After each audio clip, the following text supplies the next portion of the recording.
Agora vamos explicar para vocês o que tá em jogo aí nessa doideira toda que está acontecendo no mundo, meus amigos. O Brasil foi aí, foi, ah, recebeu uma informação estranhíssima, né, aí das conversas do, filho do ex-presidente, né, o Flávio, com o dono do banco aí que está atrás das grades. Isso gerou uma série de preocupações, né. Primeiro, a gente pergunta assim, como é que o veículo de comunicação teve acesso a essas informações, né? Porque a gente está falando de mensagem de texto, de áudio, comprovante até de transferência entre o filho do ex-presidente e o ex-banqueiro aí que está atrás das grades, e como é que esse material do celular chega até a mídia, né? Então é claro que o ex-banqueiro ele foi detido pela polícia e quando a polícia, teve acesso a ele, eles conseguiram ali 9 aparelhos celulares. E eu fiz uma matéria, com vocês aqui, um estudo, mostrando que eles estão querendo mandar esses aparelhos para os Estados Unidos e para Israel, e quem tiver acesso a esses aparelhos vai mandar no Brasil, porque ali tem compromate, tem informações comprometedoras de muitas autoridades poderosas, e isso dá a quem tiver o controle dessas informações um gigantesco poder, tá?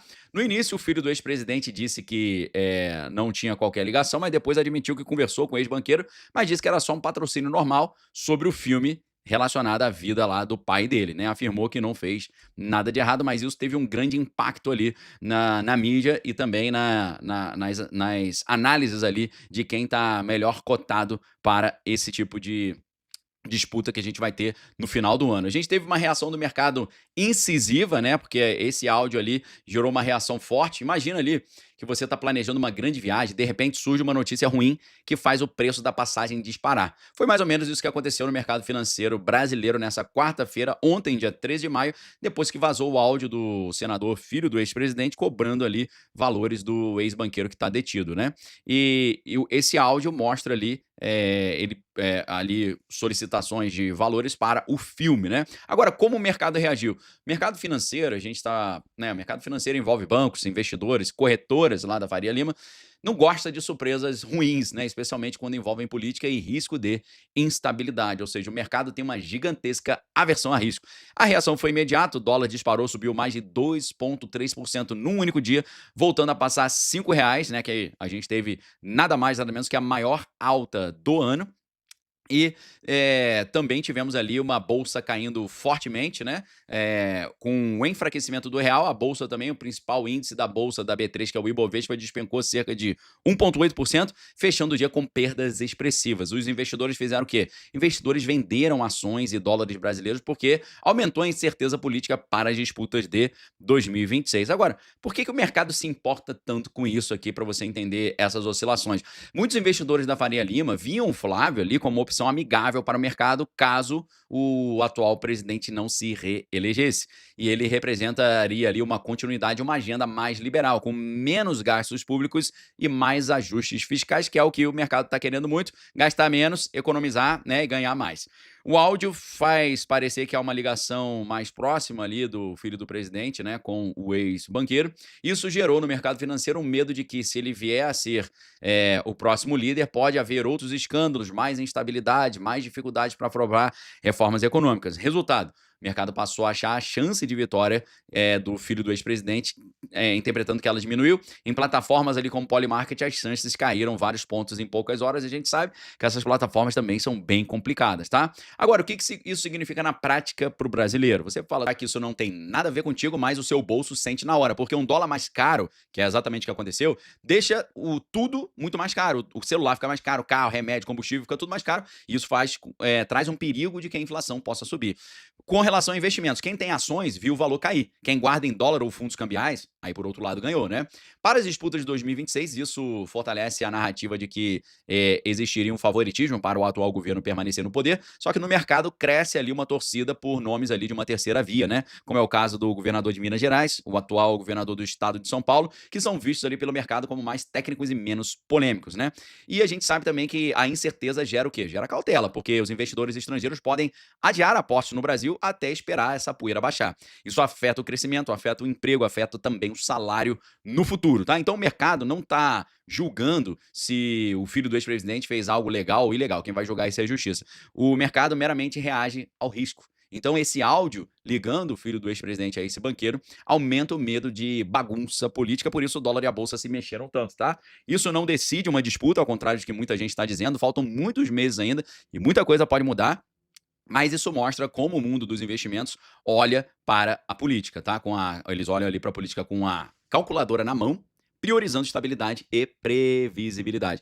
Quando surge algo que ameaça isso, o mercado ele reage muito rápido. E no final, quem paga a conta é quem? É o povão, a economia real. É o emprego, é o preço, é a confiança no país, tá? Agora, o que é curioso é que antes de ter esse áudio aí vazado, esse áudio chegando às mídias, né, dessa conversa do filho do ex-presidente com o banqueiro que está detido, já havia acontecido algo muito estranho no cenário internacional relacionado ao Brasil. E eu quero explicar isso para vocês agora. Eu vou só tomar um golinho de água que bateu uma sede forte. E é claro que você sabe da urgência e da importância de você dar o like. Quando você dá o like, a plataforma entende que você está gostando do conteúdo e continua mandando para você. Além disso, quando você dá o like, a gente consegue fazer a famosa palhinha da arca, né? Então vamos lá, meus amigos. Vou tomar um golinho e você acelera no like aí.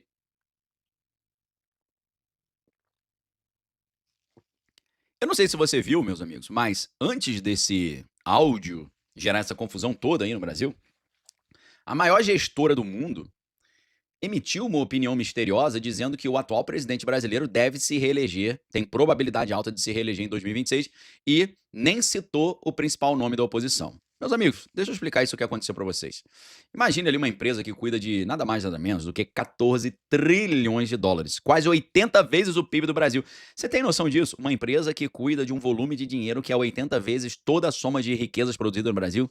A gente está falando, obviamente, da BlackRock, que é a maior gestora de investimentos do planeta. Quando ela fala, o mercado financeiro mundial escuta. E em maio de 2026, durante um evento fechado para investidores em Nova York, os representantes dessa empresa deram um recado claro. Disseram que hoje o atual presidente aparece como favorito para vencer as disputas de outubro. E o que aconteceu? Deixa eu explicar em detalhes quando, como, tá? O evento fazia parte da chamada Brasil Week, que é uma semana de encontros ali de bancos, empresas e autoridades brasileiras lá em Nova York.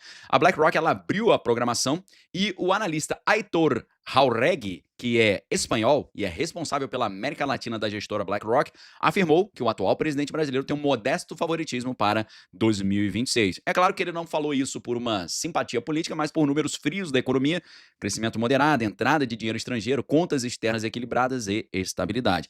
Em resumo, o mercado estava vendo o Brasil como lugar previsível num mundo cheio de conflitos, inflações e incertezas. Outro ponto importante foi que, nessa declaração, que ganhou a mídia aí, a gente tem várias e várias matérias sobre esse assunto. Deixa eu pegar aqui, entre as várias que eu peguei, deixa eu colocar uma aqui para vocês, tá? Olha essa matéria aqui, né? Vocês estão sempre preocupados com fonte, então tá aí o link para vocês aí com a fonte, tá? O que vai dizer essa fonte que eu coloquei para vocês? Uma matéria aí agora do dia 11/5. Em evento em Nova York, Lula é citado como favorito e o Flávio é ignorado, tá? Matéria do UOL, coloquei para vocês. Ou seja, a gente tá falando de uma matéria do dia 11. Essa encrenca toda aí é agora dia 13 ontem. Então, a gente tem uma sequência de eventos aqui que são dignas de nota. Primeiro, o presidente brasileiro se encontra com o presidente americano, eles combinam uma coletiva de imprensa depois do encontro. Essa coletiva de imprensa não acontece. Segundo, esse evento do Brasil lá em Nova York tem essa informação estranhíssima de que o representante da América Latina da BlackRock diz que o atual governo é favorito. Terceiro, aí aparecem essas mensagens aí. Você acha que esses três eventos eles são fortuitos, ou seja, eles são coincidência? Você acha que é tudo assim por acaso?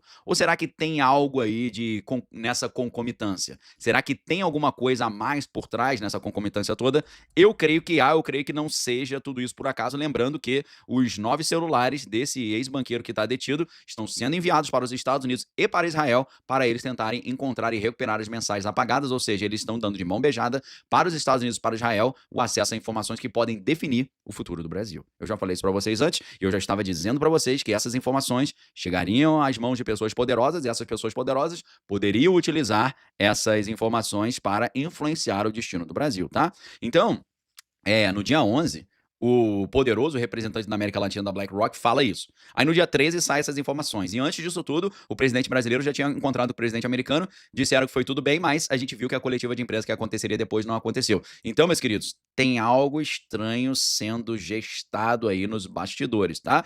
O que muitos perceberam que foi estranho foi que o Jauregui, que é o espanhol, representante lá da América Latina da BlackRock, nem citou o nome do Flávio, né? Então, para os investidores estrangeiros, a impressão que se tem é que ele não aparece como uma alternativa forte o suficiente para mudar o jogo.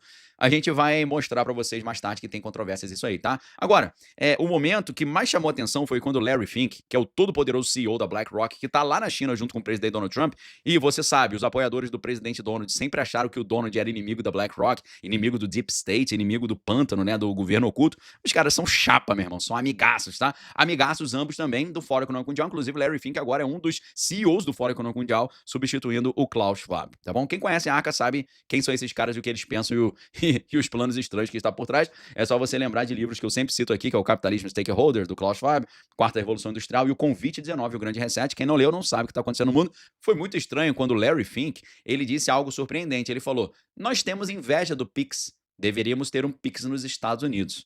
Aí você falou, opa, irmão, que parada é essa? A gente sabe que o Pix foi criado em 2020 pelo Banco Central, revolucionou os pagamentos no Brasil, é uma coisa que é rápida, barata, funciona 24 horas e virou um exemplo mundial, né? Para uma gigante de Wall Street, elogiar um sistema brasileiro assim é um sinal forte. O país está sendo visto como moderno, inovador e não só como o eterno país do futuro cheio de problemas. Por que isso importa, né? Para talvez você não entende de finanças. Os investidores odeiam surpresas ruins. Então eles querem saber se o país vai ter estabilidade para os seus investimentos renderem. Quando a BlackRock diz que o atual presidente teria favoritismo, está dizendo que no momento o cenário de continuidade do governo atual é mais provável e mais seguro para eles. Isso traz uma influência muito grande. A economia também fala mais alto, porque essa análise do Larry Fink, do espanhol, representante da América Latina, liga a vantagem do atual governo ao bom desempenho da economia, com emprego, renda e estabilidade. Isso mostra que para o mercado internacional, o bolso do eleitor ainda é um principal fator nessas disputas, tá? E mesmo com pesquisas mostrando uma disputa bem acirrada ali, o nome do filho do ex-presidente não entrou nessas conversas desses grandes investidores. Isso sugere que, no olhar de fora, a oposição ainda não tem um projeto econômico claro que convença o capital global, tá? Agora, nem tudo é unanimidade, né, meu amigo? Isso foi uma análise de mercado, não uma previsão certeira. Faltam meses para a disputa aqui no Brasil ainda. Muita coisa ainda pode mudar. A gente sabe que o card de quem vai participar dessas disputas nem está definido ainda e quem vai escolher é o povo brasileiro, né? Além disso, a própria BlackRock depois esclareceu que não estava apoiando ninguém, era só uma leitura técnica.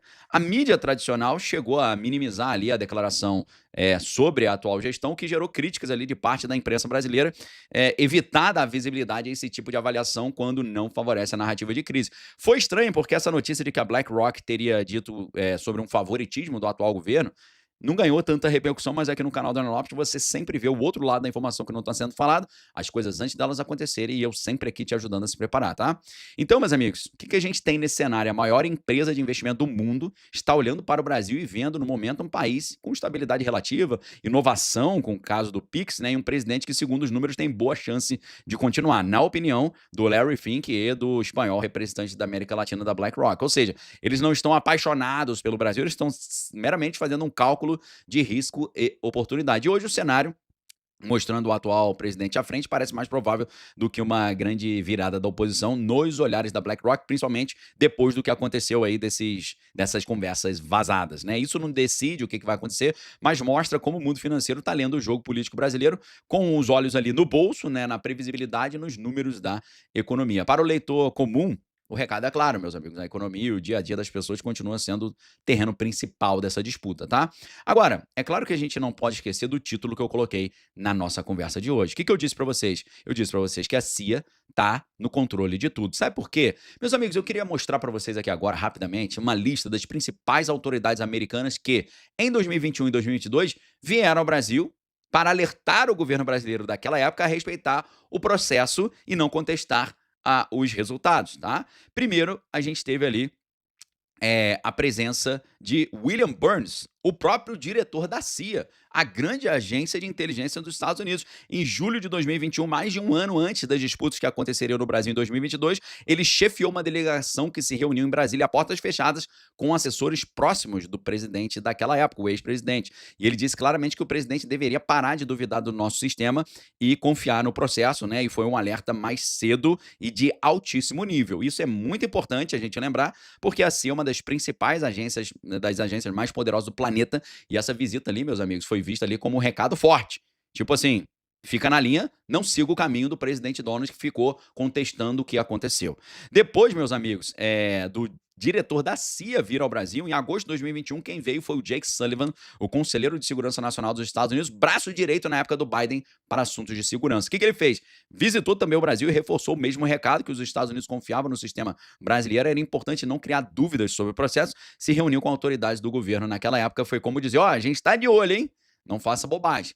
Depois, meus amigos, em junho de 2022, poucos meses antes da disputa que levou à saída do ex-presidente e o retorno do atual presidente, o Lloyd Austin, secretário de Defesa dos Estados Unidos, que é nada mais nada menos do que o chefe das Forças Armadas, visitou também o Brasil, conversou diretamente com os comandantes das Forças Armadas aqui do Brasil e o recado foi, olha, os militares devem ficar sob controle civil e respeitar as disputas que estão acontecendo e enfatizou a importância de valorizar a democracia. E isso foi muito forte, né? Porque o ex-presidente tem origem militar também, falava muito com os generais. O alerta foi direcionado exatamente para quem poderia ser influenciado a contestar o que estava acontecendo, tá?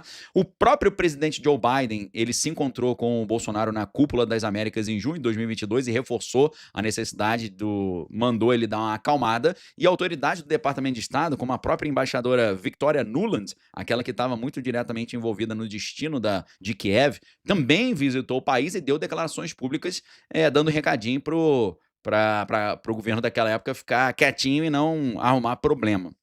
Ou seja, essas visitas fizeram parte de uma estratégia do governo Biden da época para evitar que o Brasil tivesse ali algum tipo de problema, tá? Então, meus amigos, esses alertas foram feitos ali durante o próprio ano da disputa, mostrando que os caras não estavam apenas dando pitaco nos bastidores, mas que eles estavam metendo o dedo diretamente na coisa, tá? Agora, eu quero dizer um negócio para vocês, um contraponto aqui. Todo mundo que tá olhando o atual cenário tá pensando assim, caramba, hein? Isso agora acabou com a situação do Flávio, né? E deu uma gigantesca vantagem para o atual governo. Não é bem assim, meus amigos. Sabe por quê? Se por um lado nós tivemos informações vazadas aí que prejudicaram o filho do ex-presidente, por outro lado, houve outras informações vazadas que você não ficou sabendo e que podem mudar tudo pro lado da oposição. São informações de inteligência que foram vazadas, mas que não ganharam nenhuma repercussão aqui no Brasil, que mostram que o cenário do Brasil pode mudar muito rápido. Eu estou falando do vazamento de conversas telefônicas entre poderosos que mostram um plano oculto para influenciar o destino do Brasil. Meus amigos, vocês sabem que eu fui instrutor do curso avançado de operação psicológica no Exército Brasileiro, onde eu trabalhei ali com termo de sigilo, de forma que eu não posso falar certas coisas, mas apesar dessa minha experiência nessa área, e é claro que eu não vou revelar nada que eu não posso revelar, mas eu tenho essa experiência no meio militar, na área da operação psicológica e tenho também uma certa experiência na área da inteligência. Por isso, eu tenho acesso a algumas informações de inteligência que circulam em fóruns de inteligência e eu vou revelar essas informações para vocês agora. Não são informações privadas, são informações públicas, mas elas não ganharam repercussão nenhuma do Brasil. O escândalo surgiu num país vizinho ao nosso e envolve um plano secreto para definir o destino do Brasil, e essa informação pode mudar tudo que a gente está vendo acontecer agora. A galera da situação, do atual governo, está super feliz com esse documento aí que foi liberado na mídia, que acabou prejudicando a corrida da oposição e do filho do ex-presidente. Porém, eu quero mostrar para vocês que isso pode mudar muito rápido se essas informações agora que vazaram aí também de conversas entre os poderosos